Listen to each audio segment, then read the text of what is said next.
You stand on the shore of the ocean watching the tide come in. You sense the call of the sea beckoning to take you in further. You step forward little by little, not knowing what to expect, but expecting more. You keep going as the ocean calls you to enter in to deeper waters.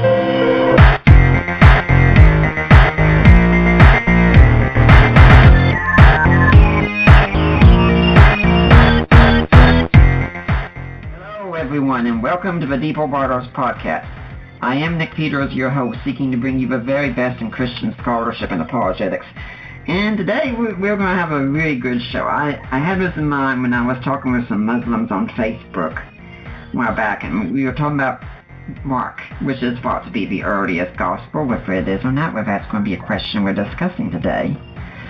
But there were so many questions that came up, especially about the ending of Mark, and I thought, it would be great to have a scholar come on my show who really knows Mark, who loves Mark, who's a great authority on Mark.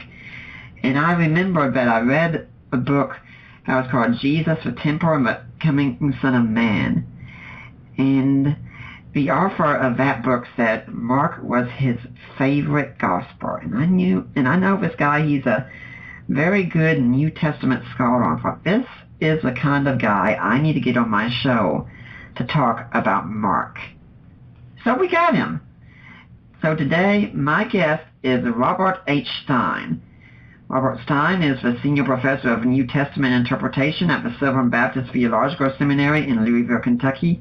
He is the author of An Introduction to the Parables of Jesus, The Method and Message of Jesus' Teachings, Difficult Passage in the New Testament, Luke, New American Commentary, A Basic Guide to Interpreting the Bible, Studying the Synoptic Gospels, Origin and Interpretation, and the Synoptic Problem, an Introduction, as well as that book that I mentioned earlier. He has a BA in Biology from Rutgers, a BD from Florida Theological Seminary, an STM in New Testament from Andover Newton Theological School, and a PhD in New Testament from Princeton Theological Seminary. Dr. Stein, welcome to the Deeper Waters podcast.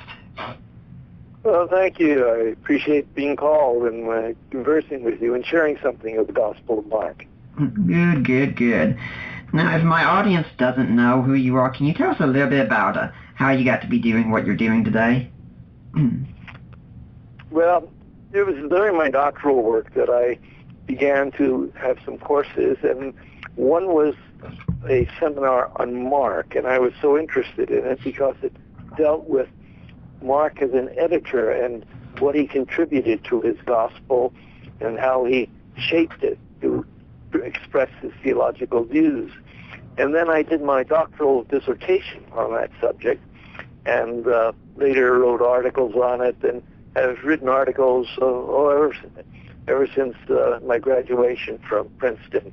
And the last two books that I wrote, one was a commentary on Mark, and then the book you mentioned, Jesus, the Temple and the Coming of the Son of Man.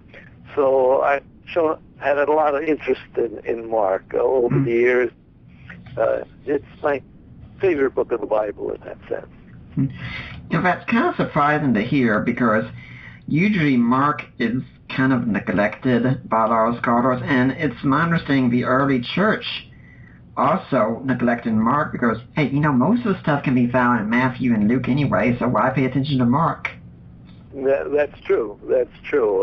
On the other hand, I believe Mark was the first gospel written. There's an interest in seeing the very first written accounts of Jesus that were published in the church.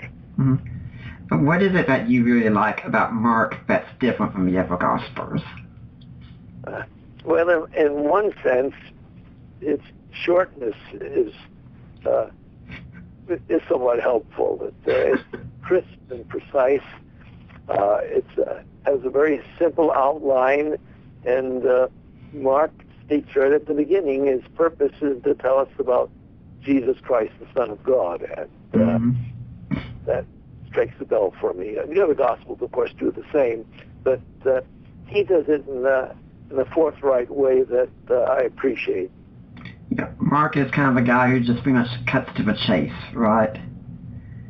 Yes. He has a simple outline. As one of the early church fathers said, he didn't write these things in order, but he wrote them with a theological interest that is clear and precise. Mm-hmm. He has traditions about Jesus in Galilee, and he shares them at the beginning. Then he has a tradition about Jesus' travel to Jerusalem. Then he has traditions about Jesus in Jerusalem, and he deals with them in that simple way. He also uses clues as to his main purpose, and when he comes to the high points, he makes it very evident where he addresses the reader and points out certain things about Jesus. And if I'm remembering correctly, Mark is also a writer who uses words like immediately over and over. It's very fast-paced. Mark has never been noted for his great Greek style. He's kind of abrupt and straightforward, and he uses the expression "and immediately" time and time again. And you find it in a story. It's important to know that "and immediately" has a temporal significance, like a healing, and immediately he got up and walked. So Jesus' healings were instantaneous and were not prolonged in that sense. On the other hand, many times when he begins a new story, he begins it with "and immediately," and not "and immediately." And in that sense, "and immediately" for Mark is kind of like our present-day discussion and saying and continuing stories with "and you know." And you know. Yeah. And you don't take seriously "and you know" in those conversations, because if you did know, he wouldn't be telling you what was going to follow. So, and immediately, at the beginning of stories, generally is simply an introduction to what follows. It shouldn't be pressed theologically. Whereas in the middle of the story, it's very important. Now, let's get into a lot of the heart of it now, because we've been talking and we've been saying Mark over and over, but I mean, hey, you spend any time on the internet talking with non-Christians and even liberal New Testament scholars and non-Christian New Testament scholars, and you're going to hear, the Gospels, they're anonymous. They don't have any names attached to them. Mark is just later tradition. It's just a rumor of sorts that Mark really wrote Mark. I mean, is that true? Well, it's true. The titles, according to in Matthew, Mark, Luke, and John, are latest scribal editions. But Mark, the author of the Gospels, never really had a need to identify themselves. For instance, when we'll just talk about Mark here and use that name, and we'll talk about if Mark is really the John Mark in a little while. But Mark wrote his letter and delivered it to his audience. There was no Roman UPS system that he could mail it to them. It wasn't that one day members of the church that received this letter found it outside, wrapped at the door, and with nobody's name or so. Mark either brought this gospel to the church that he wrote to, or he had a messenger do that. And the messenger knew who had written it, and so from the very beginning the church would have known that this was by Mark. It wasn't the case, for instance, that Mark would just put it in some random guy's hand and say, "Hey, go take this to church," and gets says, "I don't know, just some guy gave it to me." Yeah, that's true. That kind of silliness is not done when you write a scroll. Now, scrolls were not impossible to purchase and do, but they were expensive, and when you wrote and spent all the time writing it, you didn't just throw it out at some building and say, "I hope somebody reads this." It was delivered to the church, and they knew, and there was no need for the church at the beginning to put a name to it until all of a sudden they got another gospel. And by 1890, a lot of churches had 4 Gospels, so they had to have some way of distinguishing them. You can say, we're going to read from the little guy today, or we're going to read through the next to the largest one next Sunday or something like that. So titles were given to them. And the gospel writers also didn't think that what they wrote was their gospel. This was the gospel of Jesus Christ. And it's interesting that when the later church added titles to them, they didn't do what we normally do and say the gospel of Matthew, of Mark, of Luke, of John. They wrote the gospel, which is only one gospel, the gospel according to Matthew, Mark, Luke, John. Not of Matthew, Mark, Luke, and John, but according to Matthew, Mark, Luke, and John.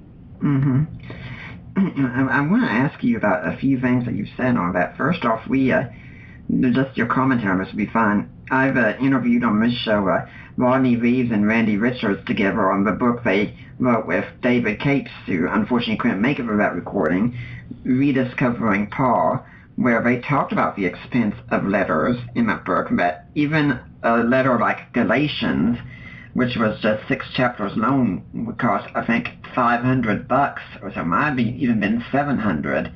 And that's not even counting delivery charges and such. I mean, Mark's Gospel would have to be a very, very expensive book to write in, wouldn't it? Well, yes, it did. Most people, if they wanted to send notes to one another, would get a piece of pottery that was broken and scratch something on it. So it was a literary thing. But the society of Jesus and Mark's day were not illiterate. They were rather literate in many ways. So there would be reading and writing. It was a skill that was advanced. So they could write things like this. And this papyrus was kind of mid-sized. Luke and Matthew's gospel would have pretty much taken up all of a 26-foot scroll, which was kind of an average size. And this was not as large as that, although it might have been larger, as we'll talk about later, than the present Gospel of Mark. In E.P. Sanders' book on the historical Jesus, he made a remark about the Gospel writers being anonymous, in that this would actually give their work more authority, much like an anonymous encyclopedia article would today, because if they have their names, it just be said, well, this is my account of what happened, instead of just saying, this is what happened. What do you think about that? I think there's an element of that, but I think the gospel writers certainly thought that what they were writing was more important than they being credited for it or be known in. Yeah. But nevertheless, they were known to have written these gospels. And, from the very beginning, the gospels were associated with Matthew, Mark, Luke, and John. I'd also like to ask you, what do you think about the possibility of Martin Hinger, I believe, popularized the idea that the names of the gospel writers could have been on the scrolls themselves? Do you think that's plausible? I think it could have been, but the fact that later scribes added titles to them makes me wonder if that would have been necessary if their name had been associated with it from the written on the scroll itself. Well, let's look into something else you said about how they were associated with Mark from the very beginning, his gospel was. What association do we have? I mean, who says this was the gospel according to Mark? Okay. Well, when we talk about gospel authorship, there are 2 areas which we discuss. One is called external evidence, which is evidence that comes outside of the gospel, and then internal evidence we find in the gospel that suggests John Mark wrote them. External evidence is usually supplied by early church leaders. We call them the early church fathers, who wrote and commented. For instance, we have a man by the name of Papias who wrote about 1890, no later than that, no later than that century. And he wrote, Mark became Peter's interpreter and wrote accurately all that he remembered, not indeed in order of the things said or done by the Lord, for he had not heard the Lord, nor had he followed him. Later on, as I said, followed Peter and made an arrangement of the Lord's oracles, so that Mark did nothing wrong in writing then as he remembered them. So you have this man, Papias, who was an old man in the 90s, writing that Mark wrote this gospel, and the probability was he may very well have been alive when the gospel first came out, in 5 or so. So that we have very early evidence from him. We have another very important witness to this called the anti-Marcionite prologue. Marcion was a heretic in the early church, and he made a Bible for his sect which included the Gospel of Luke and I think it was about 10 of Paul's letters, and he edited them and left out things he didn't like. So the church, when they began to counteract that, they wrote anti-Marcionite prologues. In other words, prologues in opposition to the heretic Marcion. And about 150 to 180, there was this prologue to Mark written. Mark related, who was called Thumbfinger because of the size of the mark of his body, for the rest of his body, he had fingers that were too short. He was an interpreter of Peter. After Peter's death, the same man wrote the gospel in the regions of Italy. Now, what's interesting about this tradition is the negative comment in it. Now, Mark, in the prologue, is a very positive figure. He's being commended for writing the gospel. But he's called Stumpfinger. And when you have negative comments like that in tradition, you have to take them seriously, because if you're simply making up things, and you don't make up negative things about your hero, you make up positive things. If you're going to just really make up a tradition, you say, and he had such beautiful hands because with him he would pen the very word of God or something like that. But something that looks like it's awfully good thing, awfully good tradition in that regard. In 170, then we have Irenaeus talking about Mark being the disciple and interpreter of Peter. We have Clement of Alexandria in 180 talking about Mark having written the gospel and associating with Peter. Origen in 200, Tertullian in 200. Eusebius refers to that. He's a great church historian who records much of the early traditions of the early church fathers, and he explicitly refers to Mark. Jerome. The tradition in the early church is early, it's never ambiguous, always clear, and it's universal. What I mean by universal is the tradition doesn't just come from one part of the church. It's not just located in Antioch or in Alexandria or in Rome or Corinth or Carthage. In all these places, they are all saying Mark is the author. Yeah, it's not just you go to one place and everyone's talking to everyone at one place and saying, well, we all think Mark's the author, and then over here in another part of the empire there's someone saying, no, we think that Steve is the author, and over here, no, we think Bob is the author. I mean, everywhere you go, everyone's saying Mark. There's no other tradition, is there, for who wrote this gospel. And another thing to note is that if you look at later writings about Jesus, later Gospels in the 2nd, 3rd, and 4th century, it's, some of these Gospels are heretical, some are Orthodox, some are kind of in between. So it's interesting to note the titles. You have the Gospel of Thomas, the Gospel of Peter, the Gospel of Bartholomew, the infancy Gospel of Thomas, the Gospel of Philip, the Gospel of Barnabas, the Gospel of the 12 Apostles. And then you have others too, like the Gospel of Mary and so forth. They even have a Gospel of Judas. Yes. Now, you look at these names, they're all apostles. When they create a gospel and they want to give credence to it, they give the name of the apostle to it. On the other hand, that's not done with the Gospel of Mark. Right. It's named after a non-apostle, which seems to be contrary to that kind of thing you would do if you're making up tradition. Yeah. And the other is that in some ways, attributing the Gospel of Mark, he's not the greatest hero in the early church either, because he has some reputation of having deserted Paul and Barnabas during the first missionary journey. Although later on, you find him with Paul when he writes Colossians. In 1 Peter, he is with Peter. And in 2 Timothy, when Paul tells Timothy to come, he says, bring Mark also. He's become very profitable.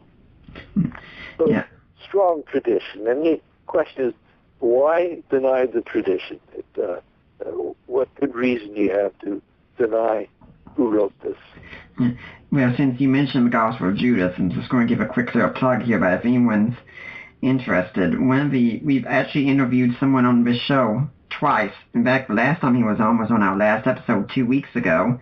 I skipped for the anniversary of my wife and I, but we had Craig Evans on this show, and he was one of the main scholars who looked up the Gospel of Judas. So if anyone's interested in the Gospel of Judas, I recommend the work of Craig Evans at that point. But I liked what you said also about Mark not being the best character you'd associate with, because what I tell people is, look, do you think if you were making up this gospel, you'd go with someone who early in church history apparently was known as a mama's boy who ran back home when things got too difficult, and that action led to a split between the first two greatest missionaries the church ever had? Yeah, he doesn't look good. There's no question about it. And it's pretty evident that Paul thought that he kind of disqualified himself from the second missionary journey by his action. Now, let's talk also about some of the internal evidence for Mark and authorship. I mean, one thing I think that we've heard is that there is a whole lot of emphasis on Peter in Mark's Gospel, isn't there? There is, and this fits nicely with the tradition that Peter's associated with it. And there, too, Peter doesn't always show up as a glamorous hero. His weaknesses are known, his mistakes, and it's well be that Peter shared them with Mark and was humble enough to admit those. And we interviewed Richard Bauckham on here a few months ago, talking about a response to Bart Ehrman and talking about his book also, Jesus and the Eyewitnesses. And he's made a case that Mark is an inclusio account, that Peter is the first and the last apostle mentioned, meaning that the reader is supposed to read this and get the message, hey, Peter is the source of this. And do you think that's plausible? Well, the problem with that is the ending of Mark is uncertain. So, I just don't. I have some reservations, therefore, with that. Now, the interesting thing is, John Mark, as the tradition says, is the author. He would have had all sorts of access to information about Jesus and his life and deeds, because the early church met in his home. According to Mark 12:12 to Acts 12:12-17, when Peter escapes from prison, he goes to John Mark's home. The mother of Mark to Mary, the mother of Mark, the account says. Mm-hmm. And when he went on the first missionary journey, Paul and Barnabas may very well have taken him along to help catechize the new converts, because he may have been more familiar with the gospel traditions than Barnabas or Paul. Mm-hmm. Now, when we're talking about this as well, there's this idea that Mark is the shortest gospel, but at the same time we're told, I believe Papias, that Mark left nothing out that Peter told him. But, I mean, hey, you look at Matthew and Luke, there's a whole lot of other stuff there. So why would Papias say Mark left nothing out? Well, yes, I don't think that any gospel writer would have been attributed as having included everything that Jesus said or did. Mm-hmm. As John says in his gospel, if he did that, all the books of the world could contain it. Mm-hmm. So it really means that there's nothing left out that's important for the story of. I mean, they knew that he didn't have a birth account in the, but they said that was important. He included. Mm-hmm.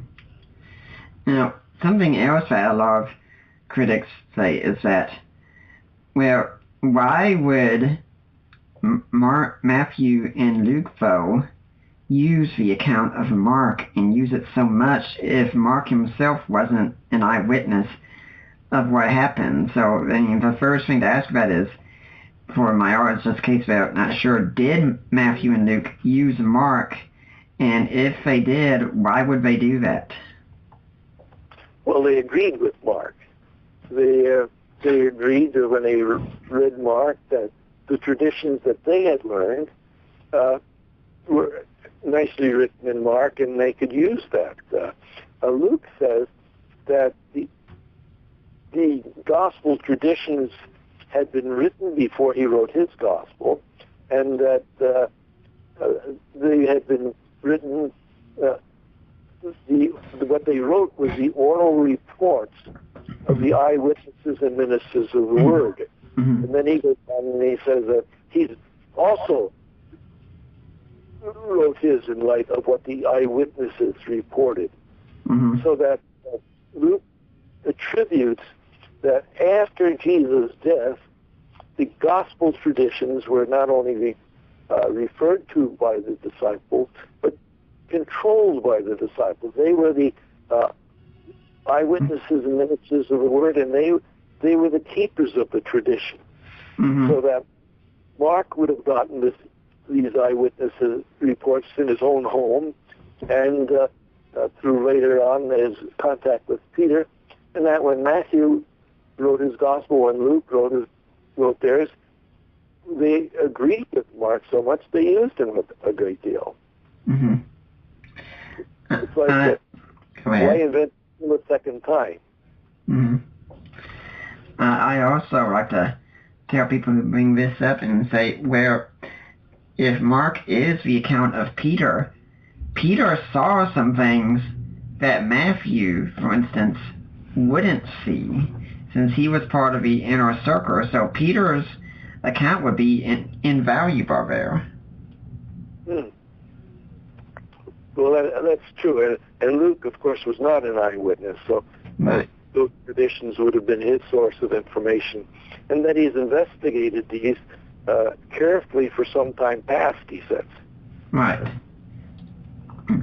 Now let's get to this idea, though, that you've said Mark is the first gospel written. Okay, why should we think Mark was the first one written? I mean, everyone opens up their Bibles and, hey, there's Matthew right there at the start of the New Testament. I mean, wouldn't it make sense to think Matthew was the first written?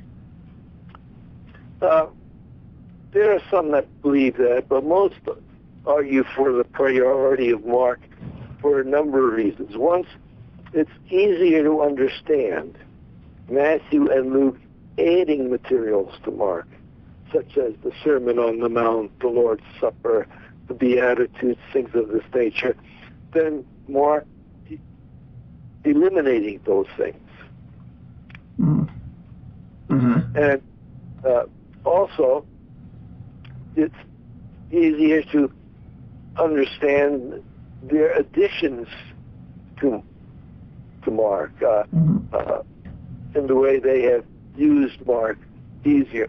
For instance, Matthew lots of times agrees with Mark, and Luke doesn't. In other words, maybe Matthew has a story that's in Mark, but Luke doesn't. Then you have sometimes the opposite. Luke sometimes has things in Mark that are not in Matthew.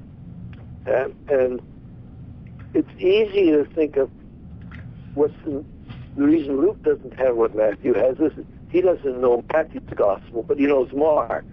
And anyway, it's easier to understand Luke having things in his gospel that Matthew hasn't, because he knows Luke, but he doesn't know Matthew. And the synoptic question as to how exactly Matthew, Mark, and Luke are related, the great majority believe that Mark was first and Matthew and Luke used Mark, but they didn't know each other. And in looking at the editions of Matthew, you can see Matthew adds theological things to the account, interpretations and so forth. And when he adds something like that to Mark, Luke never has that. And if Luke does the same, adds something, Matthew never has that. So the easiest explanation is that Mark was the first, and Matthew and Luke used him. They had additional material which they added to Mark, and they didn't know each other, and that's why Matthew has things that Luke doesn't have, and Luke has things that Matthew's added that he doesn't have. And again, it's easier to think of Matthew and Luke adding material to Mark that he doesn't have than to have Mark using Matthew or Luke and eliminating the whole Sermon on the Mount, for instance, eliminating birth accounts and things, various parables and acts of Jesus. It's easier with Mark first than with Matthew or Luke first. What do you think would be the relationship with Mark to the Q document then, if it is a document exactly? And before you even answer that, just in case my audience is wondering, let us all know what Q is as well.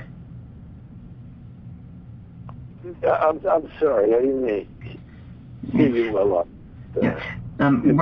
What do you think the relationship is of this to what's known as the Q source? And in case my audience doesn't know, could you fill them in on what Q is as well? Okay. Q is a name given to a hypothetical source that Matthew and Luke had that was not in Mark. Matthew and Luke both have material in common that's not found in Mark. Where did this come from? Well, the easiest explanation is what you say, well, maybe Matthew used Luke or Luke used Matthew, but there are a number of reasons why that doesn't seem to gel, because this Q material, and Q is a letter given to this material that Matthew and Luke have that Mark doesn't have, and it was coined in Germany as the abbreviation for Quelle, which means source in German. This Q, this source, Matthew and Luke have in common, is not one that Mark had. And the reason they think it's a source of some sort is because they both have, over 200 to 300 verses that very much alike, but not in Mark. Now, the difference between their use of this is that Luke puts this material in two sections. He has two sections where he has this Q material. Matthew has this in 5 sections. Matthew is a very beautiful organization. He starts with stories of Jesus, then he goes to teachings of Jesus, back to stories, to teaching, stories, to teaching, stories. He does this 5 times. Mm-hmm. And there are 5 sections in Matthew that contain the teachings of Jesus. Whether there is some sense that this is the new Moses giving a 5-volume Torah or something like that is debated. Can't know that. But that they didn't get it from one another is that the Q material in Matthew and the Q material in Luke are in all 3 of the different places. Mm-hmm. And if you'd think that if one was using the other, the Q material would occur in the same order as in the life of Jesus, but they don't. Mm-hmm. Now, let's talk some as well then about the dating of the gospel. I mean, there are a lot of biblical scholars will place it sometime after 70 AD, usually because of the Olivet Discourse. But there are also some who are even non-Christians, such as James Crossley and late Maurice Casey, who are saying, no, Mark belongs in the early 40s. I mean, that's a pretty wide distance of about 30 years or so. Where do you place Mark and why? Well, the tradition all associate Mark with Peter's death, either shortly before or shortly after. And that's quite a bit a ways from 40 or so.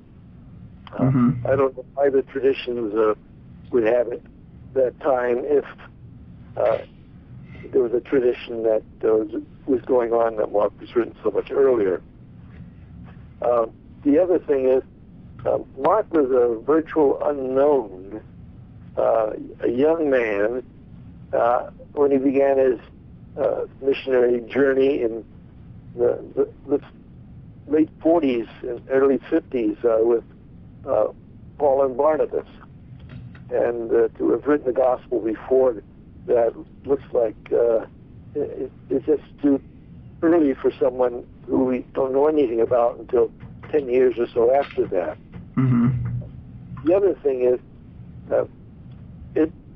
Matthew and Luke, when they talk about the destruction of Jerusalem in their respective chapters, looks like they are writing after it actually had taken place, kind of every now and then crossing a T or dotting an I to fill in what Jesus said in light of what took place. Mark looks like he writes before the fall of Jerusalem, but he's giving a warning to people in Jerusalem to flee when they see the abomination of desolation taking place.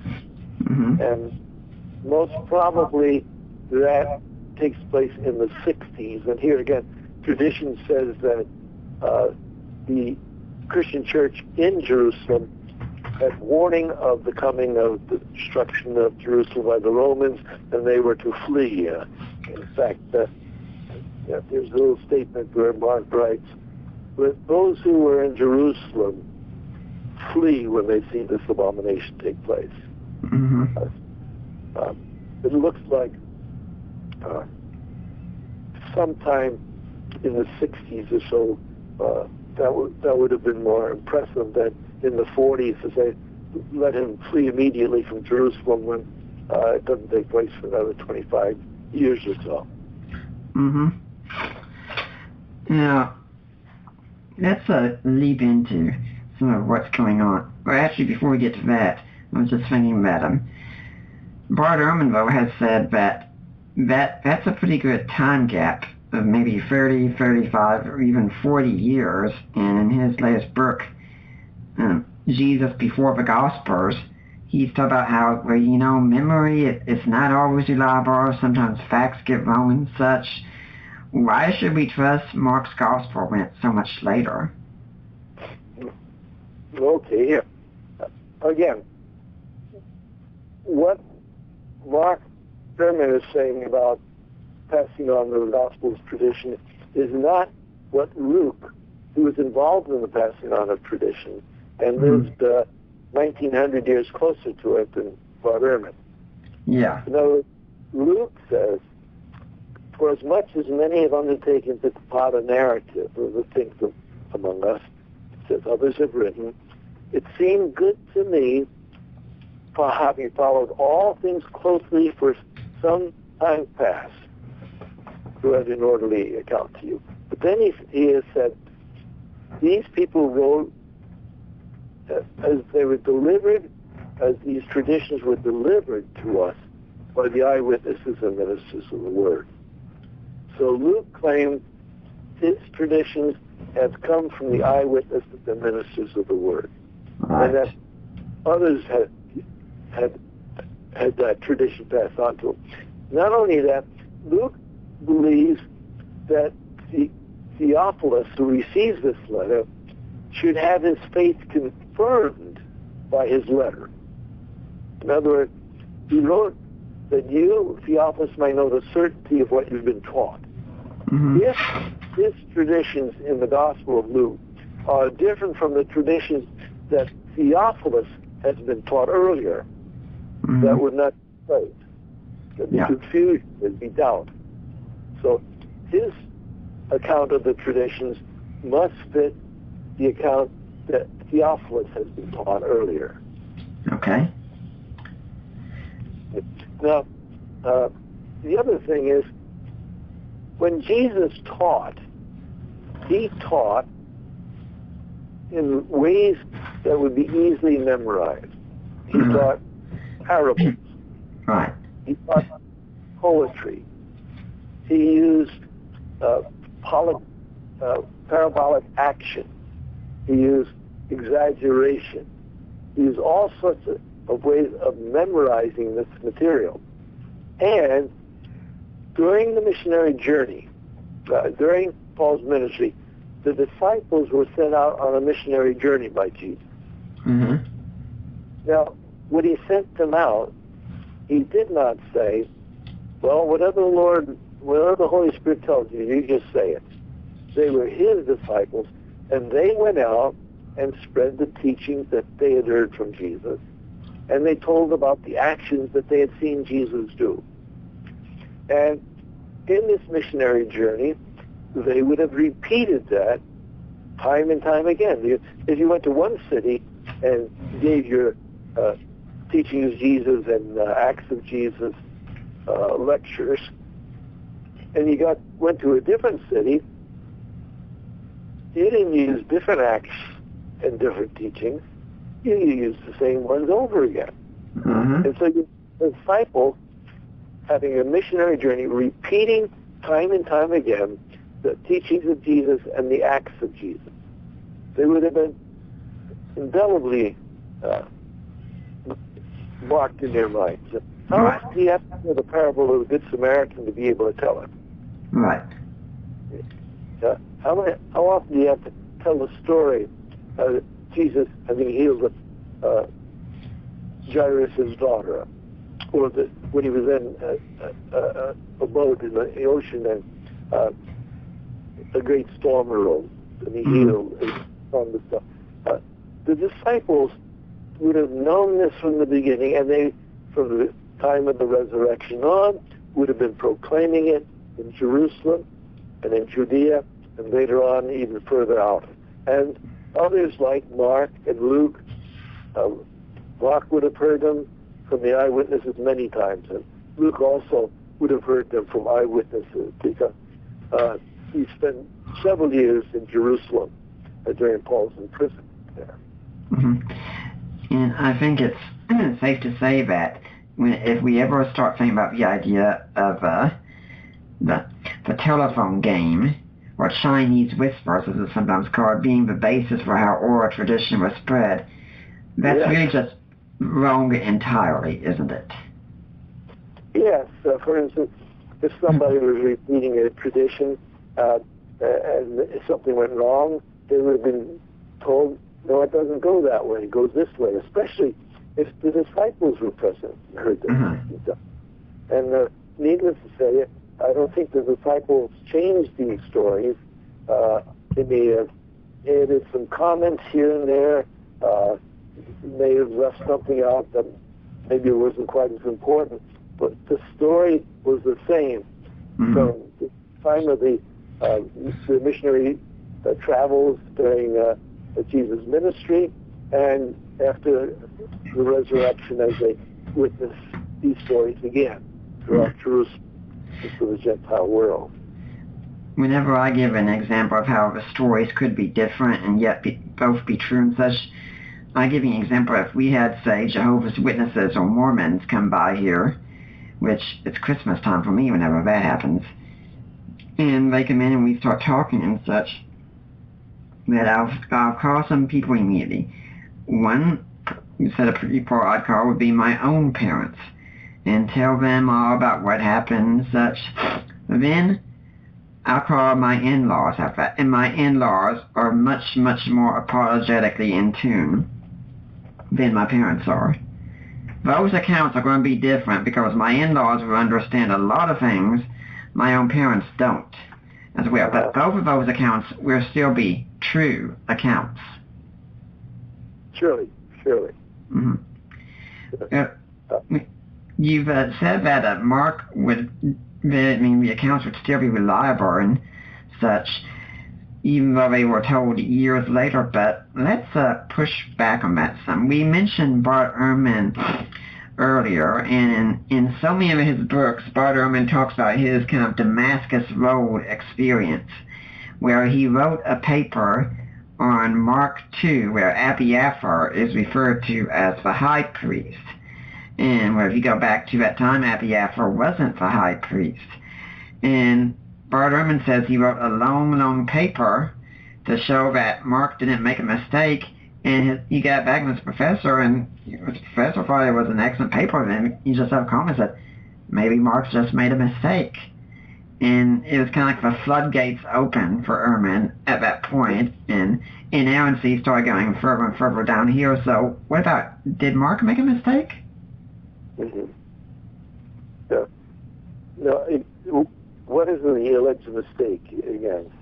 The mistake is that he talks about when David went into the temple to get the sacred bread during the time of Abiathar, the high priest. Yeah. But Abiathar wasn't the high priest. No, but he was not the active high priest, but he was the family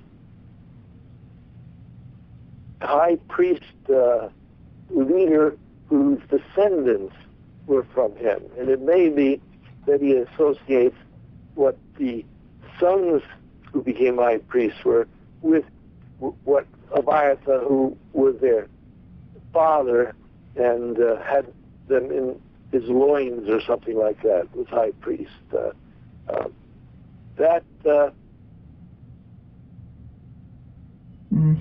Go on. Yeah, that's.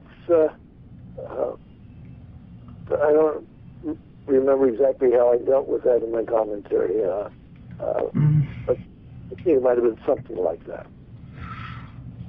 Could we say that maybe it's like Abiathar, since he served with David, would have been a very famous high priest? So everyone would point to the person before him, Jesus would say, hey, this was in the time of Abiathar, that guy who became the high priest and such, and the audience would have understood it. Well, we would say that, but it's interesting that the early commentators on that, in the early church fathers, all knew that problem. Mm-hmm. It never bothered them. Mm-hmm. Now, it may be that our kind of scientific accuracy is not part of what ancient society was after. They would know Abiathar as the high priest and know that he had descendants and so forth, and that was probably enough for them. But I'm not sure. I'd have to look a little more carefully on that and do my research, which I'll do after the program. There are also some people who think that the account of the death of John the Baptist in Josephus disagrees with that in the account of Mark. What do you think about that? That's true. Mm-hmm. Now, the account in Mark serves. Let me just get the backup. In Mark, the account of John the Baptist's death is not there primarily to tell us about John the Baptist. It provides an interlude between the missionary journey of the disciples. The disciples go out on a missionary journey, and Mark then tells this story, and after that, he tells the missionary, the missionary teams coming back according to Jesus. It gives a nice interlude to imagine a time gap between them. Right. And having, let's see.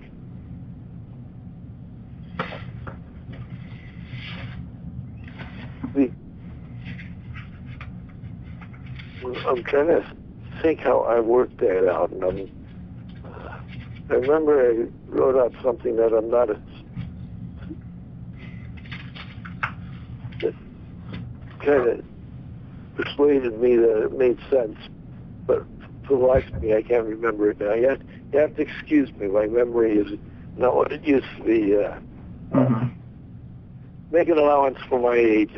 I'm 82, and I'm having a harder time sometimes remembering some of these things. It's in my book in some ways, but that's not an excuse. I should know it. Sorry. Okay. Now, whenever objection that's often brought, but even before I get to this one, I think you brought some I think should be discussed some, and that's that it sounds like Mark often does what we call sandwich accounts, doesn't he? Yes. It's a Markan style. And he many times put one story within another as a literary device. For instance, in the cleansing of the temple, when Jesus comes to cleanse the temple, before he gets to the temple, he comes and he curses the fig tree. And then he has the story of he curses the fig tree. The next day he comes back, and the disciples see the fig tree cursed, and in between, Jesus comes and cleanses the temple. These cleansing should probably not be the right use. And what Mark is doing here, Jesus comes to the temple expecting fruit, and he doesn't find it. He comes to a fig tree and doesn't find it, and he curses the fig tree. He comes to the temple and doesn't find it, and he then cleanses the temple, which Mark, by his sandwich, indicates this is not a cleansing or reformation. It is an act of judgment. In his cleansing of the temple, you should interpret this not as an act of reformation so much, but as an act of judgment. And it provides that. You have other sandwiches that way, and again, it's a literary style in many ways. And what you sometimes need to do is to say, now, let's see what comes before and after. How does that relate to this in some way? The other thing Mark does is he adds the comment in Jesus cursing the fig tree. He says, and they came and they found no fruit, for it was not the time of figs. And he curses it. Well, it was not the time of figs. Why does he curse it? Well, I think the statement that it was not the time of figs is Mark's clue to us as readers. There's something more in this cleansing than simply an act of cleansing per se. What he did to the fig tree, was a symbolic act of judgment, and you should read the following that is sandwiched in it as an act of judgment too. Mm-hmm. So the cleansing of the temple is more an act of judgment on the temple and a symbolic act as to what's going to happen later on, which he talks about it in chapter 13 with the destruction of the temple and the like.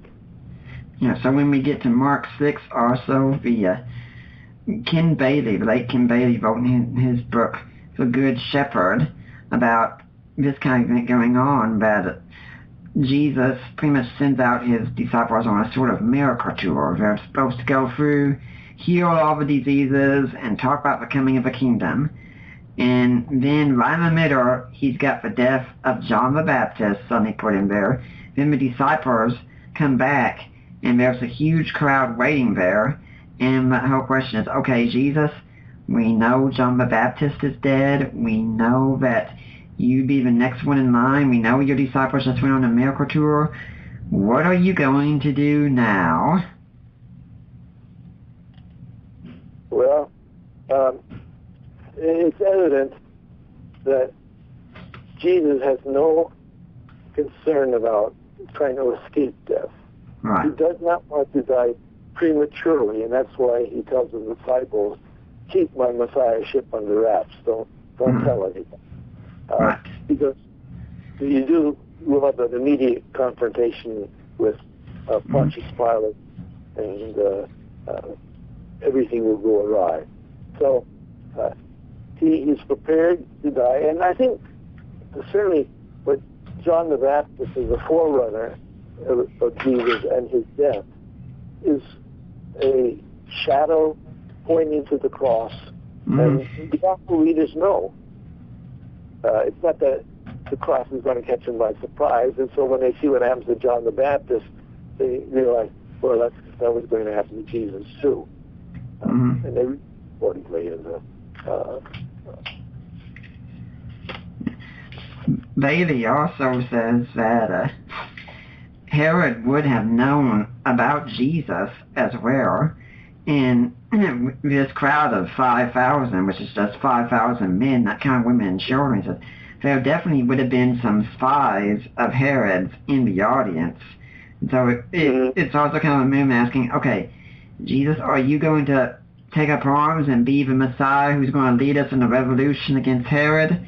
Or what? What are you going to do here? And that Jesus' response is really not what we'd expect.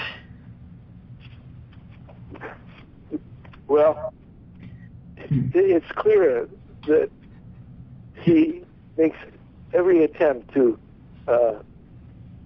point out that he's not a revolutionary Messiah. He's not going to do that. And he must have done that sufficiently that his opponents couldn't charge him, in the sense that Herod, Pontius Pilate, the high priest, could do anything about it. For instance, the spies from Pontius Pilate hear that Jesus is teaching about the kingdom of God. And he says, well, what is he saying about this kingdom of God that's coming? And he says, well, it's kind of like a mustard seed. Yeah, and what else? Well, that's what all he said. And there's nothing in Jesus' teaching that can be twisted to bring charges of insurrection against him. For instance, clearly the question that is raised by his opponents, is it lawful to pay tribute to Caesar or not? Well, I think he's on the horns of a devil. If he says no, then he's advocating insurrection and should be arrested and tried as a revolutionary. But if he says yes, then the people will be angry because they hate him. And tribute is a sign of their servitude. But brilliantly, he goes through the horns of the dilemma and says, what gives to Caesar what belongs to him is to God what belongs to God. Mm-hmm. And his opponents are amazed at him. Mm-hmm. Oh, yes. So he avoids until the time had come, publicly declaring he is the Messiah of the Christ. Mm-hmm.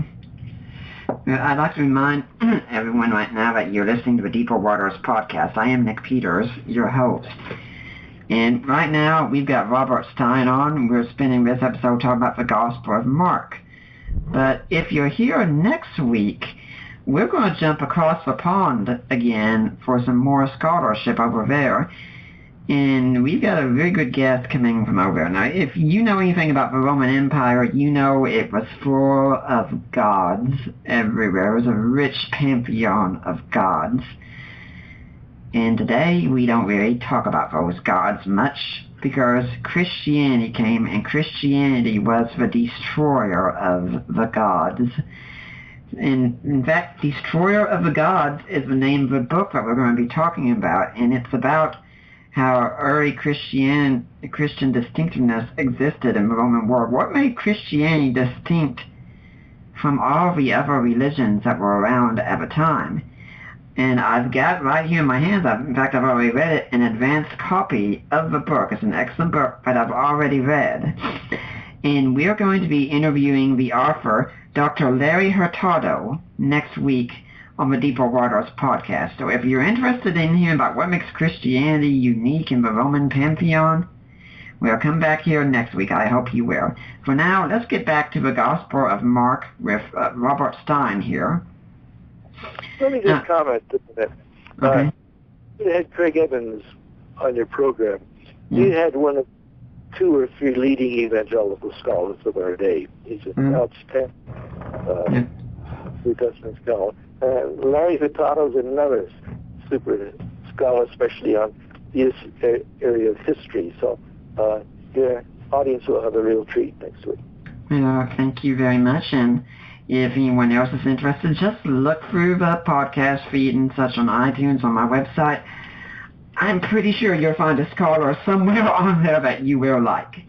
Now, let's go to the Gospel of Mark again. Something you brought up, and I'm glad you did, because I actually hadn't remembered this at the time, but there is a theory about Mark called, and it was popularized by Ray Day, called the Messianic Secret, that Jesus wasn't accepted Messiah in his lifetime, supposedly, but only later on, and the reason is that, well, that was kept under wraps, and Mark made up this idea of don't tell anyone I'm the Messiah, just in order to explain how that came about. I mean, what do you think about the Messianic Secret idea?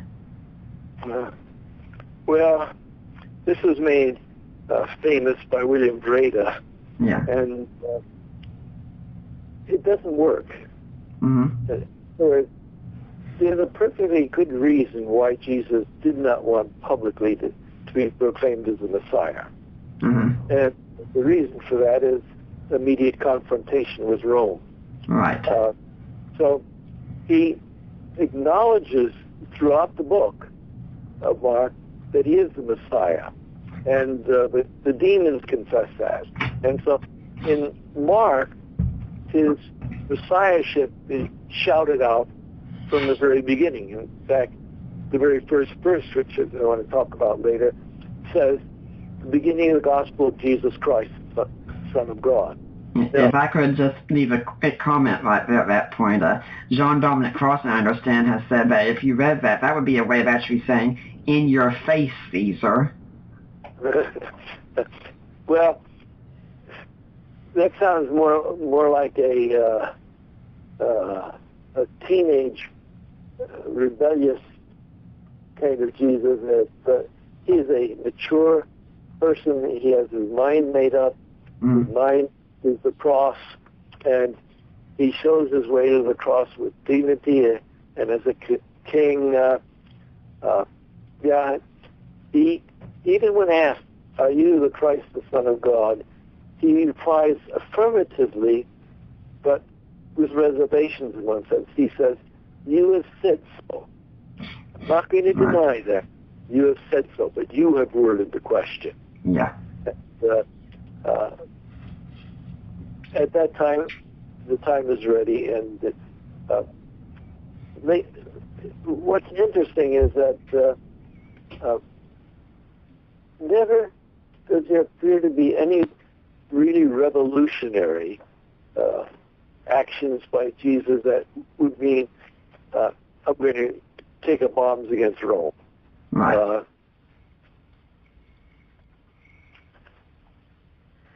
Well, I take it you'd probably disagree with people like Reza Aslan and Brandon Smith, I think it was, who said that Jesus was a zealot. No, that's absurd. Right. That's simply absurd. His disciples never revolted. His sayings, no zealot would have ever said, give the Caesar the things that are Caesar and to God the things that are God's. That kind of, sometimes it's frustrating for Christians to hear theories about Jesus that are so absurd that even the critics later on, after the popularity goes down, said that no, there's nothing to it. Yeah, even Bart Ehrman wrote a book against the Da Vinci Code. Yes. And again, Craig Evans has a great recent book on the different theories of Jesus, and he brilliantly shows that scholars, even critical scholars, tend to move away from the radicals. Dominic Crossan had a popular one that Jesus was a Stoic. Yeah. Well, there were no Stoics in Israel. That was not. We just don't know of any real Stoic views that were being spread like that. I remember reading the book, The 5 Views on the Historical Jesus, and when I got to John Dominic Crossan, it's about how John was just this radical revolutionary, and Jesus went and he toned his message down. It was pretty much, like the brotherhood of man and things of that sort. And I'm meaning something, the big problem I have with this is this Jesus would never get crucified. He is not a threat to anyone. Yeah.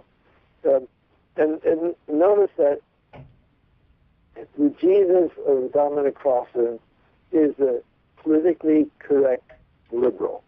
Right.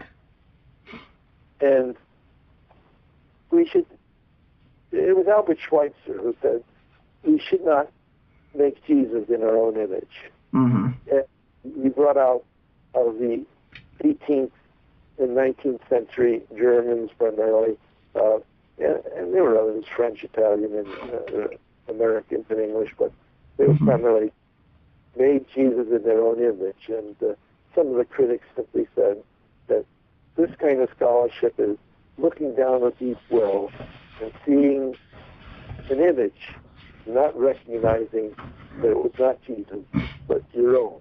Mm-hmm. And so much of this is written in that way. Albert Schweitzer's criticism of what was going on in the 19th and 18th centuries should be read again, because the same thing is happening with radical scholars today. Now, you have to realize there are a lot of honest liberal scholars that don't buy into that. They have their own problems that way. Yeah. When we brought up the Messianic secret, I think also we could say the same thing applies to the deity of Christ in all the Gospels, because I think we'd have a real problem if Jesus went around and just started forthright proclaiming, going to see, hey everyone, I'm God. Yes. Yes. Yeah.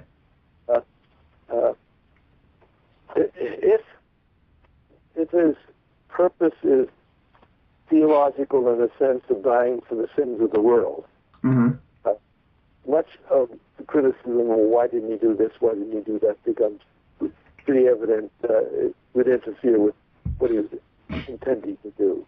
Mm-hmm. I think we can say there are clear instances of the full deity of Christ in Mark. I mean, the main one I think of right now, for instance, is the healing of a paralytic in Mark 2, where he says, if I have do this by the finger of God, by the authority of God, and he says, hey, pick up your mat and walk. So now I cannot forgive sins. I can demonstrate that I can forgive sins by healing this paralytic.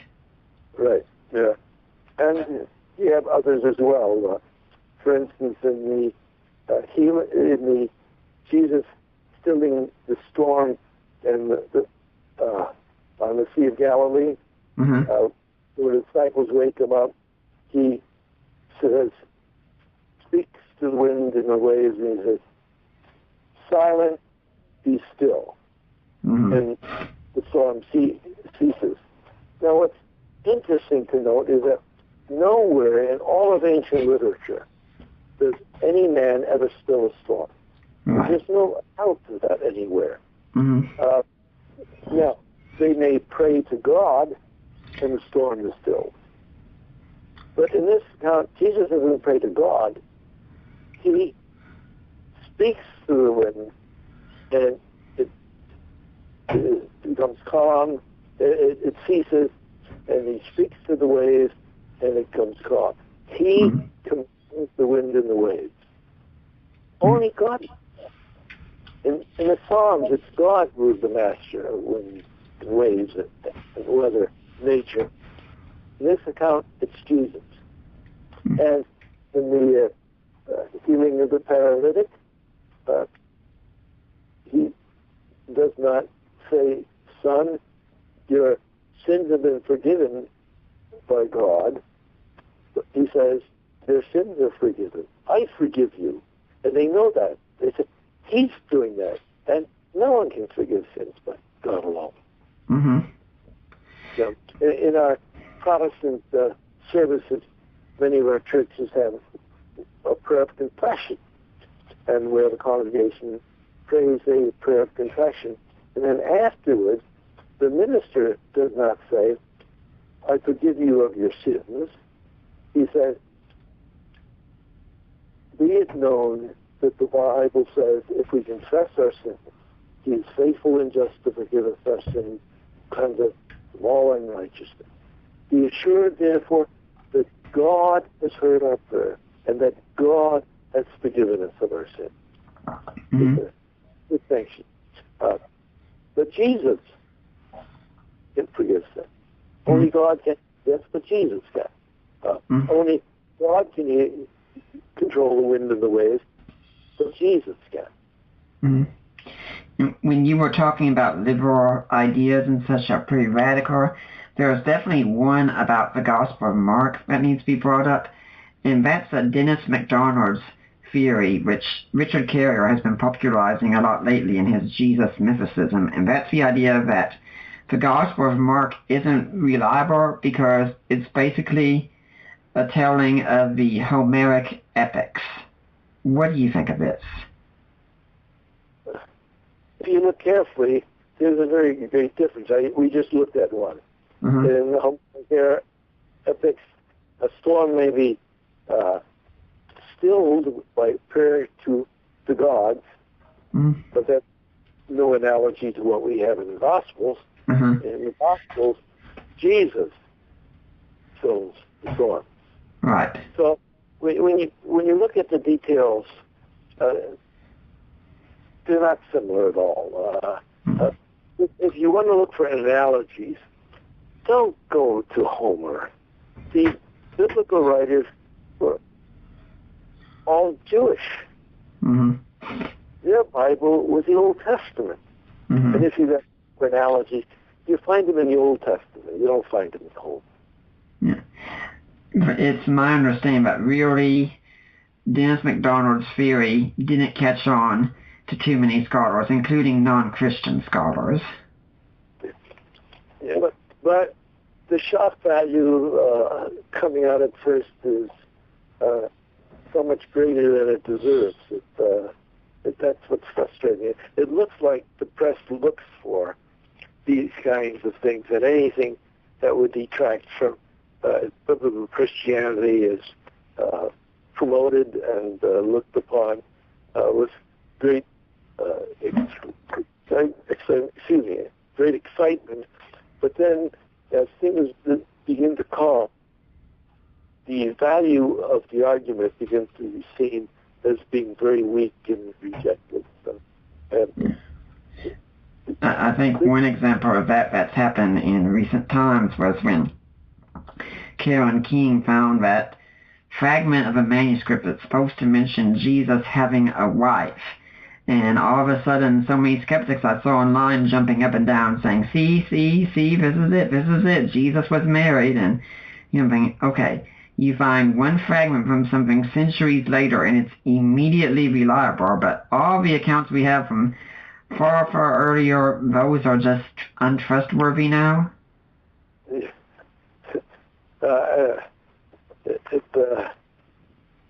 It's interesting that on the cross he assigns his mother to John, woman, behold your son, and son, behold your mother. And he just forgets about his wife. Right. Yeah, it's silly. I like what Ben Witherington has said, who has been on this show before, by the way, I'll add that.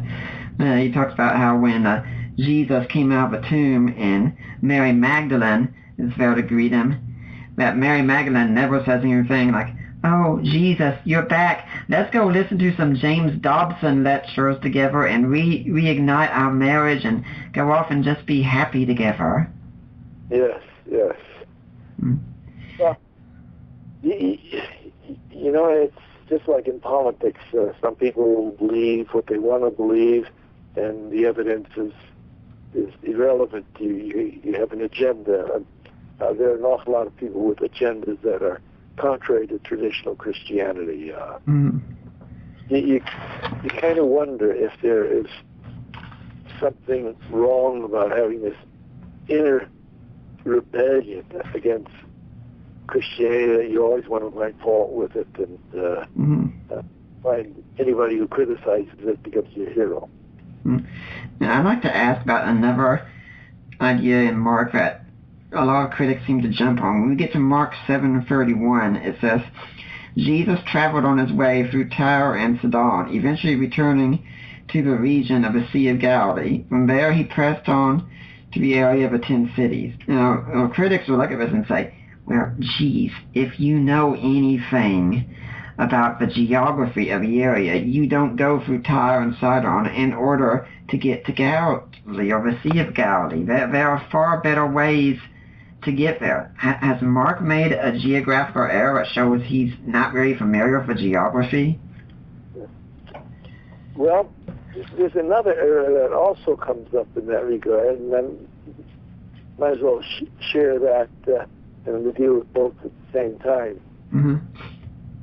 In Mark 11:1, we read that Jesus traveled from Jericho to Jerusalem to Bethphage and Bethany at the Mount of Olives. Now, if you draw a line from there, it doesn't make sense.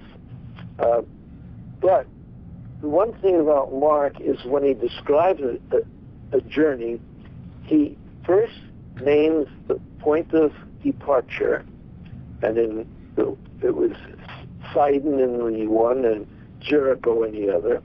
And then he points out the destination next, unto the Sea of Galilee, actually, and unto Jerusalem. And then after that, he posts via the way. And so he goes from Tyre to Sidon, then he goes to the Decapolis, and comes finally to the destination of the Sea of Galilee.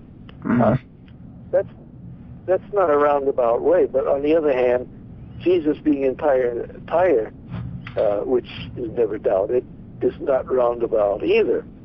What he did was to leave for a time the main area of mission, Jewish world, and he went partly to rest and to be alone, and he traveled through those Gentile areas and then eventually came to the Sea of Galilee. In the same way, Jesus left Jerusalem, then he went unto the cities of Bethany and Bethphage. Bethany is on the eastern side of the Mount of Olives. Bethphage is on the top of the Mount of Olives. And then he came west down the Mount of Olives to Jerusalem. So it makes perfectly good sense if you understand that the goal is always placed second, and the preposition eis, or unto, in Greek, is placed at that point. So I don't think it's so much an error in geography on the part of Mark. I think it's primarily a lack of understanding of his literary style in describing how a normal ship went. You begin at point A to point D through points C and D. So, between B and C, excuse me. So, in the same way you have when Jesus leaves Jerusalem for Galilee, or the reverse in Mark 10:1, he leaves Capernaum unto the region of Judea via the area across the Jordan.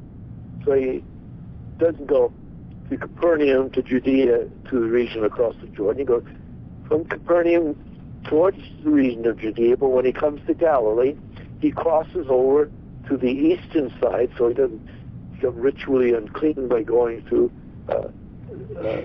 Samaria. Then he comes back again to past Samaria to the Jordan. I think I don't see the big problem that's supposed to be here. I think we could also say that Jesus isn't saying he goes through these areas to get to one as if it's a necessity. He's just pretty much giving the travel itinerary what he's doing. Yeah, and again, remember that the destination is mentioned right after the point of departure, and it's always introduced by eis, the Greek preposition for unto. Now, I'd like to remind everyone at this point that yes, this is the Deeper Waters podcast. I am Nick Peters, and as I've said before on our shows, nothing we do here is really free, as it were. Oh, it's free for you to get, and my guests don't charge me to come on, and unfortunately I can't pay them to come on. They come on in their own free time and such, but to do a show like this, I mean, I'm really giving of myself a bit. I give a lot of time. I'd like to get better resources sometimes to do the show even better.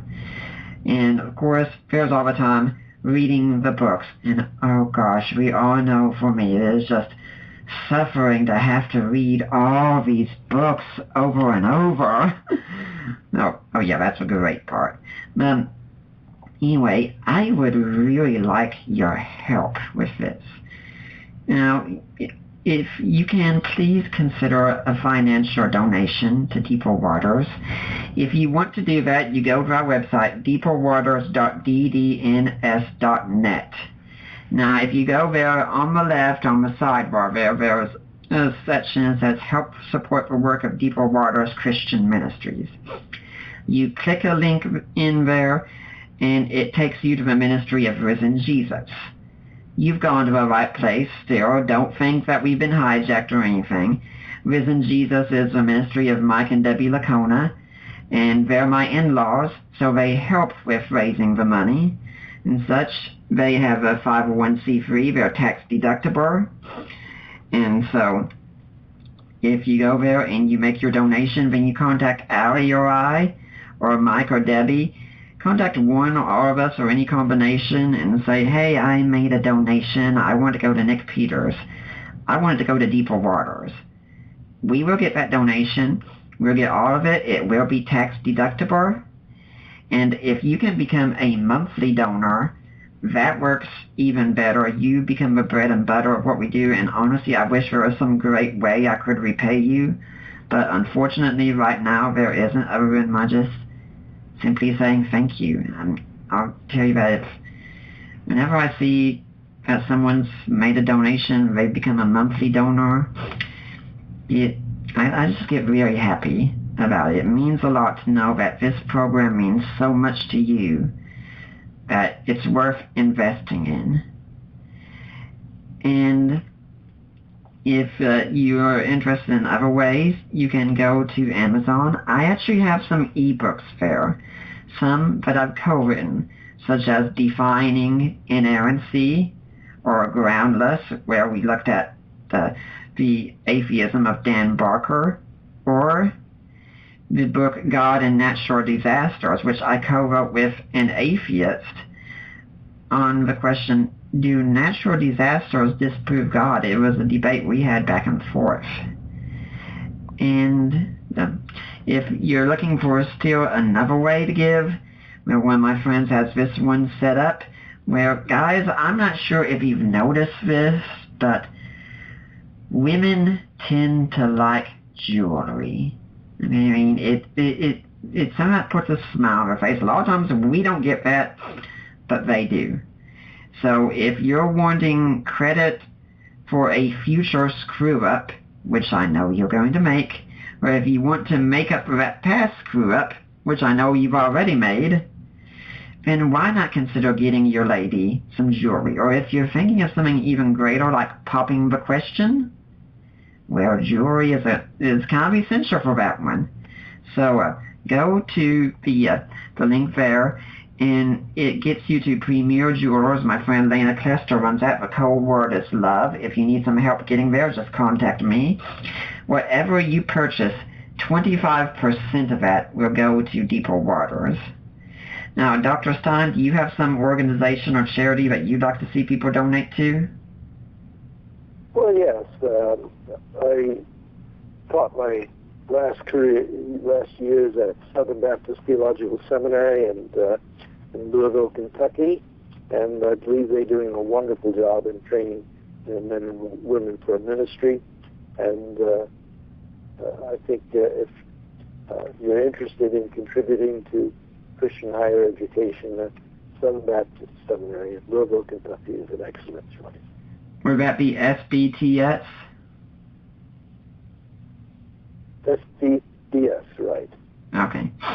So, Southern Baptist Theological Seminary. And I'd also like to let you all know that if you can't contribute financially, get in touch with me, though, to let me know you like the show. I really appreciate hearing that. And please consider going on iTunes and leaving a positive review of the Deeper Waters podcast. I check regularly, and I just delight in seeing those positive reviews. So please consider doing that. Now, when we're talking about the Gospel of Mark, and we're doing that with Dr. Robert Stein today, there are a couple things that I'd like to emphasize that hasn't come up yet. Okay. And we talked a lot about the authorship of Mark. Mm-hmm. And I'd like to deal with the question of why is the issue of authorship such a battleground and so important? Okay. Surprisingly, it doesn't involve the meaning of the text of Mark. I mean, whoever the author of Mark and what he meant when he wrote his gospel, well, it's contained in the text of Mark. The gospel of Mark means what the author meant by the text before us. Now, if someone other than Mark wrote the gospel, it still means what he wrote by the text we have before us. We have no other means of knowing what the author of the text meant than the text we have before us. Therefore, the question of why is authorship so important is not because of the meaning of the text. I think scholars can agree, no matter what their theological persuasion, as to what the meaning of the text is on Mark and have a good conversation. The issue, however, involves the significance that we attribute to the meaning of the text. If we believe Mark was the author, we attribute greater credence and confidence in the truthfulness and the accuracy of what he wrote, since he knew the apostles, was a companion of Paul and Barnabas, and according to tradition, a close companion of the Apostle Peter. Such a close relationship between the author of Mark and the apostles, however, is not a possibility for critical scholarship. The reason for this is the accounts in Mark are full of miracles. Right. According to critical scholarships, miracles simply cannot happen. Right. Thus, you have only two real possibilities as a critical scholar. Either the author of Mark is an outright deceiver who created these fictional miracle stories, or the author is someone distant from the witnesses and who heard these stories from people who were not eyewitnesses and were unreliable storytellers who made up these fictional accounts of miracles. The latter is the more common explanation of critical scholarship, because most scholars acknowledge that the author of Mark and the other gospel writers truly believed what they were writing was historically true. They were not outright deceivers. Thus, evangelicals are inclined to accept the strong traditions view of John Mark concerning the second Gospels, whereas critical scholars, on the other hand, are even more inclined to deny the traditional authorship of John Mark as the author, in order to support their view of the non-supernatural nature of the life of Jesus. So it's not just an academic debate here. It has real significance. Is John Mark the John Mark of the Gospels and of Acts? Then we have greater confidence in what he says. But if you don't believe in the possibility of miracles, then you have to deny his part in this. And if anyone's wanting some information on miracles, again, we'll point you to an earlier show. The first year we did this podcast, we had Craig Keener come on, talking about his book, Miracles. Craig is again a superb scholar in New Testament. Craig and his writings, I'm amazed at how much he's able to write and the quality of them. And then Craig Evans, you've had good people on your show, yes. Thank you. I'm convinced Craig Keener's secret identity is the Flash. Anyway, let's return to Mark again, because one thing that definitely has to be touched on is the ending of Mark. Because Mark, this one is such an oddity, because you're reading this book and you're expecting how it's going to end, and then you get to Mark 16, and you go through and it says, "The women went out quickly, and when they were outside the tomb, they ran away trembling and astonished. Along their way, they didn't stop to say anything to anyone because they were too afraid." Game over. That's it. No appearances of Jesus. Nothing. Does Mark even have a resurrection narrative? Why would he end it that way? Did he? Well, this is by far the biggest textual problem we have.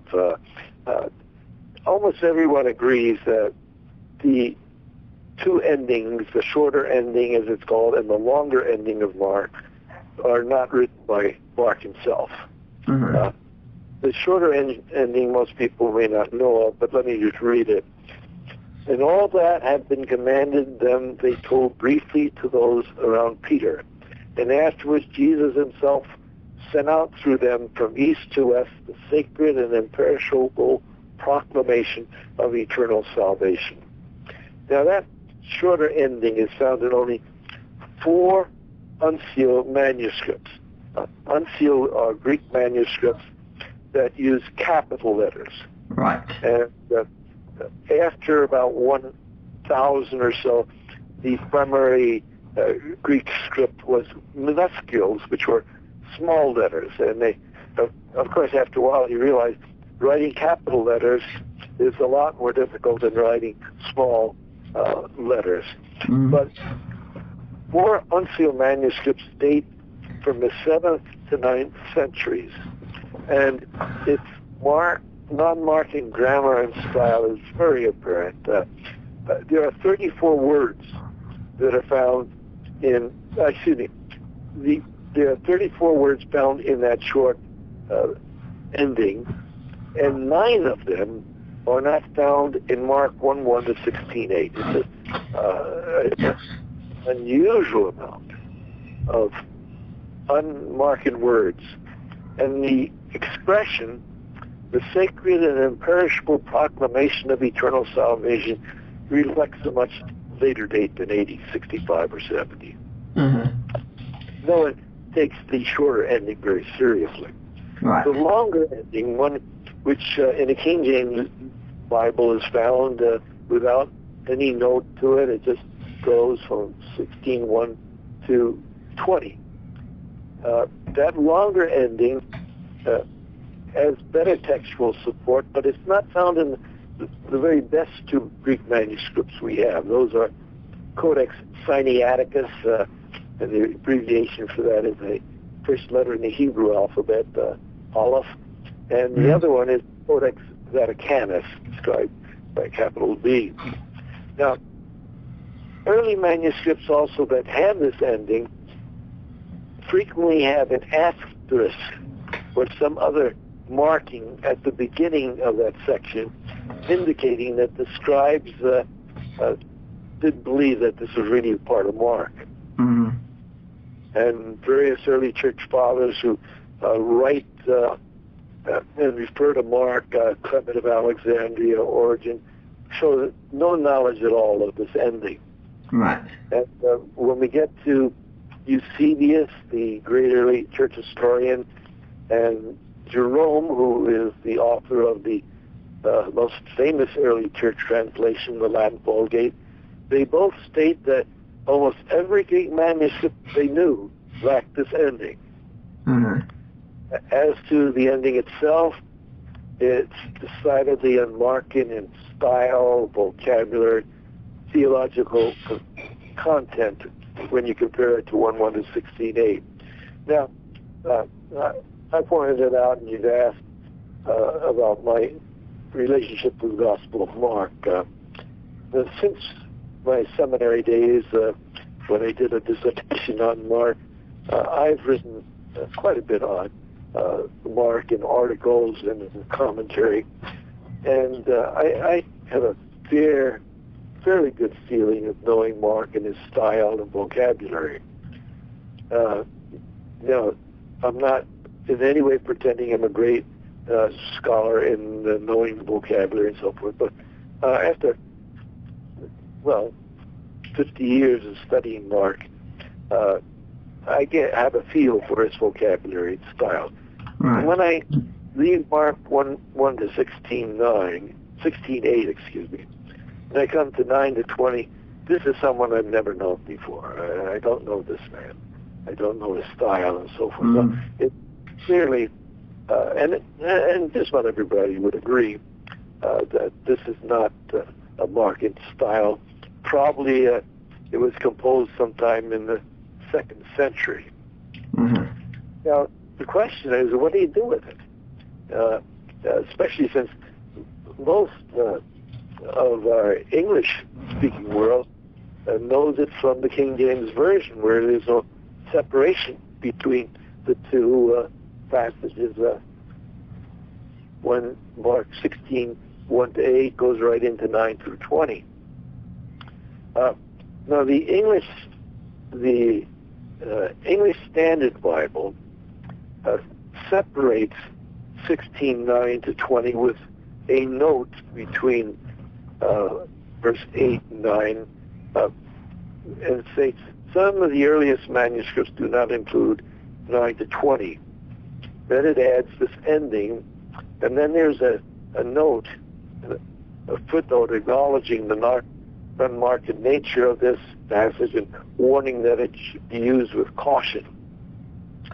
But the Living Translation, it's pretty much the same, but it includes also the shorter ending and the longer ending after Mark 6:8 with these titles, longer ending, shorter. And they have a footnote saying, nearly all scholars agree that Mark did not write the shorter and longer endings. And then I think it also has a comment saying that some scholars believe that the ending was torn off and lost. Well, if you lose part of the manuscripts, the most likely place is to lose the end of it, not the middle of it. My own preference is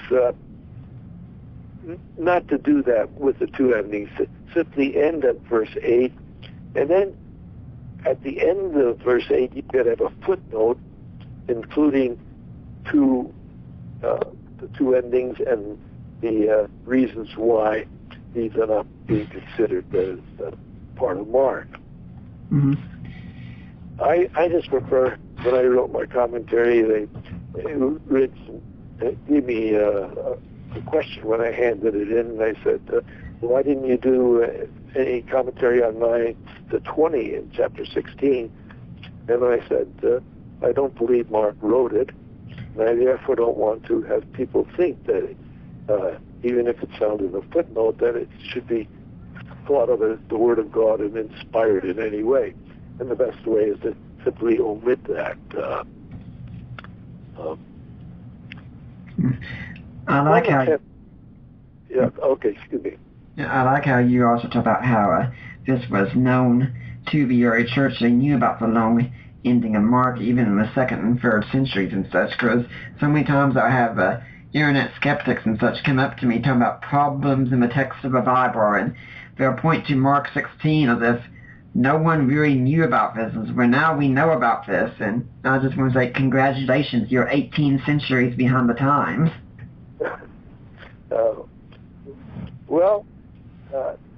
You have to remember, we're talking about English translations. I'm not sure that the Vulgate has those verses in it. And if it did, it probably was a protest under protests from Jerome. There have been attempts to say that Mark 16:8 is a perfectly good ending and we shouldn't be surprised.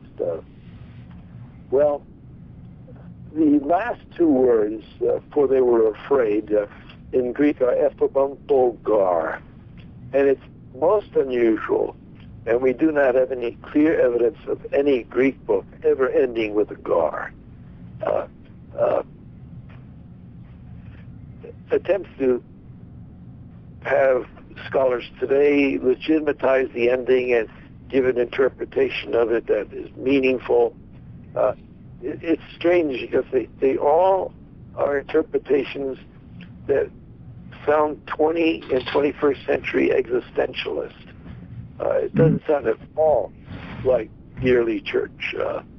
And the happiness with modern translators who want to see 16:8, I should say, as the original ending and are happy with it, certainly goes contrary to all the early church scribes who added an ending to it. They didn't think it was a normal ending. They thought something radically wrong with it. One of the biggest arguments, I think, that the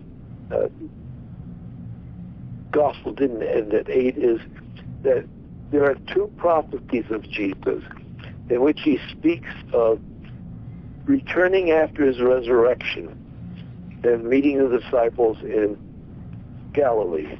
One is in 14:28, right after the Last Supper. He says to his disciples, I will go to you and be with you in Galilee. And then in 16:7, this is the next to the last verse. In other words, the verse just before the ephebunto gar, for they were afraid.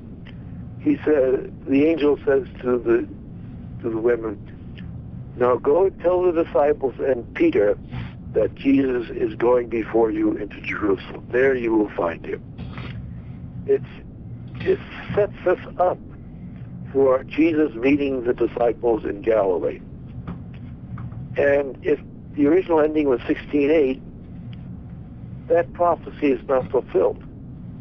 It'd be the only prophecy not fulfilled that Jesus said, other than the second coming of Jesus. the prophecies on Jerusalem's destruction and things like that, all of those have been fulfilled. And therefore, I have real problems with the alleged ending in making any sense at all. I don't believe that the gospel ended that way. I don't believe the endings that we find have any credence, and I don't think we should give credence to them or give them more respect than any other later scribal addition.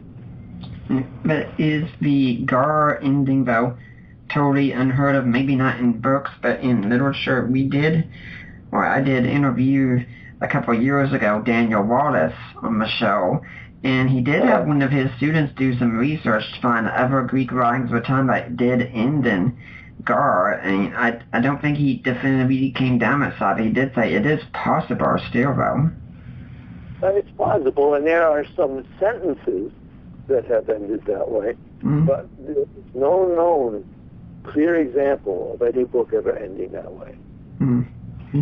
Yeah, would you agree, though, that still, even with the prophecies that you've given, such as when Jesus is arrested in the garden and such, that there is still a resurrection account in Mark, though, that you can still know that Jesus rose from the dead?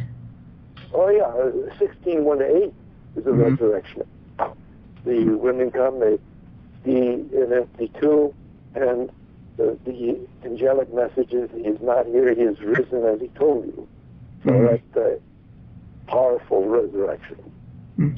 Well, there are some people, though, that will look at the accounts and say, well, geez, look, in Mark, you don't have any appearances.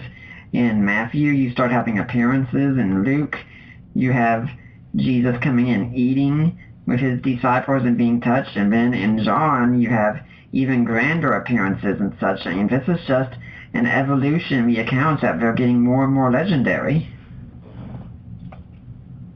Well, I don't necessarily see any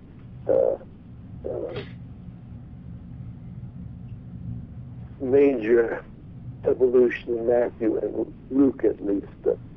John, the ending of John is a little different. Of course, he had a resurrection in chapter 20, but then in 21 you have a lengthy account. And they all refer to Jesus being, Luke does, but Matthew and John refer to an appearance of Jesus in Galilee in that way. And something I always like to point out to these critics is if you're talking about legendary accounts, the first account we have of appearances of Jesus comes in the Pauline tradition, and that account can be dated just a few years after, and that's probably the greatest account because you have more appearances to more people there than anywhere else. If you're going embarrassing, Mark is actually kind of toning it down, if that's the case. Yeah, you have to remember that there are all sorts of resurrection accounts referred to in the Acts through Revelation, and many of those accounts were earlier than the Gospels. There's one final thing I want to comment on. Okay. And that is the key verse for understanding Mark. Okay. As a gospel as a whole and to the individual accounts found there. When the gospel was written, Mark had before him, in a sense of in his mind, maybe some written accounts, the material in 1:2 to 16:8. What he didn't have was an introduction. Mark 1:1, which reads, the beginning of the gospel of Jesus Christ, and the Son of God is there. There's some debate about that, but that's not important for us. This means that when the story was written, he had to add and create something as an introduction. And he created as an introduction to his gospel the beginning of the gospel of Jesus Christ. Mm-hmm. Now, that's the key for understanding the whole book. That means that the story of Jesus healing the paralytic is not about a paralytic. The stilling of the storm is not about the disciples' experience of a terrible storm on the Sea of Galilee. And the raising of Jairus' daughter is not about a 12-year-old girl. Mark 1 indicates that these stories are rather about Jesus Christ, the Son of God. He wants us to understand these as being about Jesus, and we should seek to understand these passages and all the passages of the Gospel about Jesus Christ. The story of the healing of paralytic is about Jesus, who has power to heal a paralytic and to forgive him his sins. And his readers, Mark wants to reflect on the story and the words, who can forgive sins but God alone? The stilling of the storm is also meant for us to reflect on the statement of the disciples at the end. Who is this that even the wind and sea obey his voice? Mm-hmm. And when we read an account in Mark, we should stop at the end of the story and ask the question, what is Mark wanting us to know about Jesus Christ in this story? Mm-hmm. We spend a lot of time on all sorts of things, about how storms can arise on the Sea of Galilee, of funeral practices involved in the raising of Jairus' daughter. We have all sorts of things to be asked about. And they're interesting and they're somewhat helpful. But the main thing we have to ask is, what does this tell us about Jesus Christ? Mm-hmm.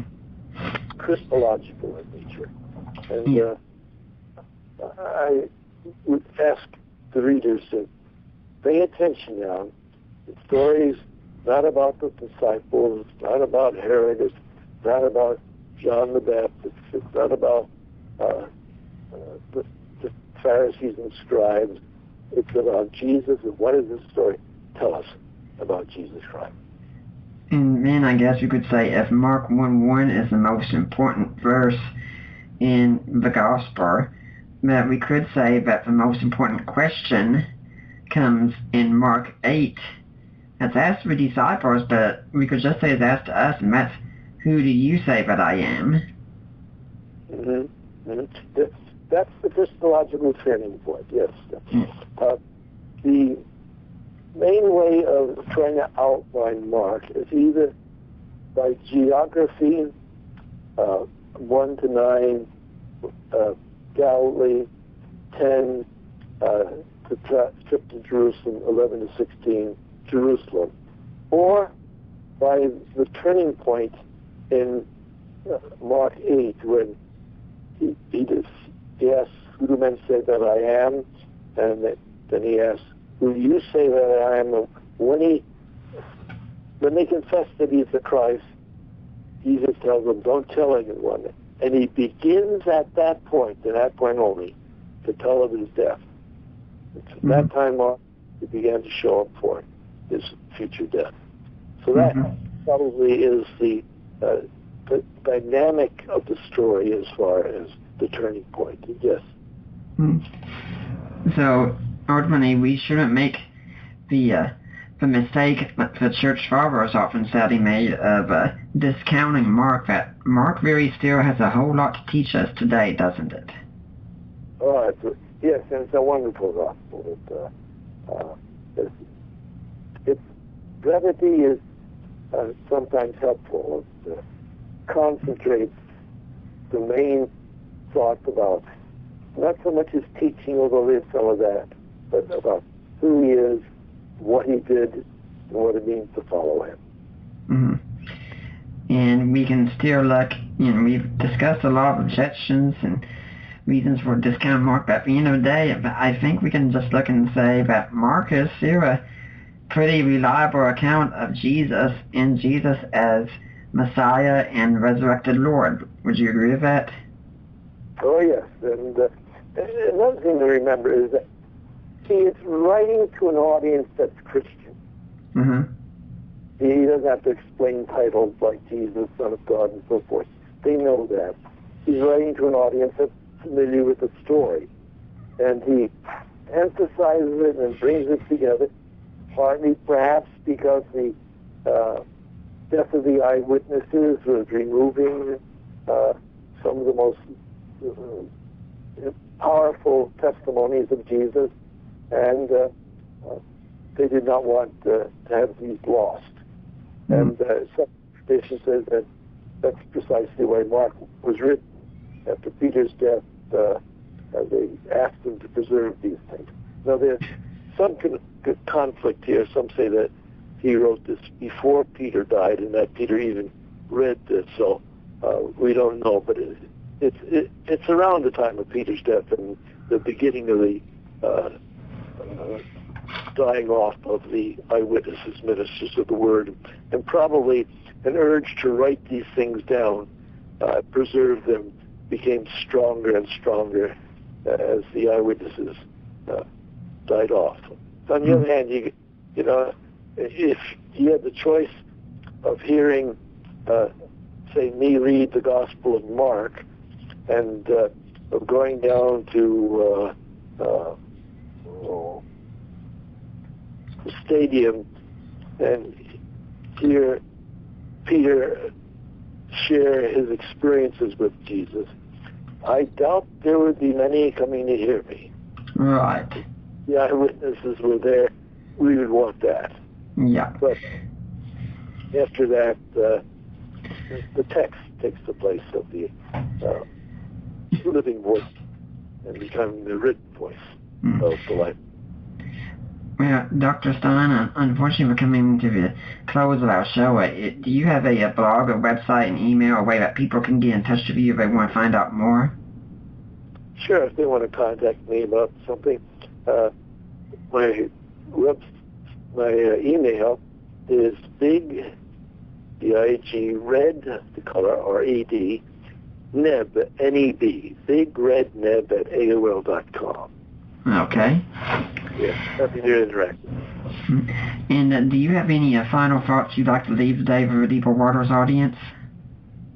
Well, I think the importance of knowing that the Gospel of Mark is primarily about Jesus Christ, the Son of God.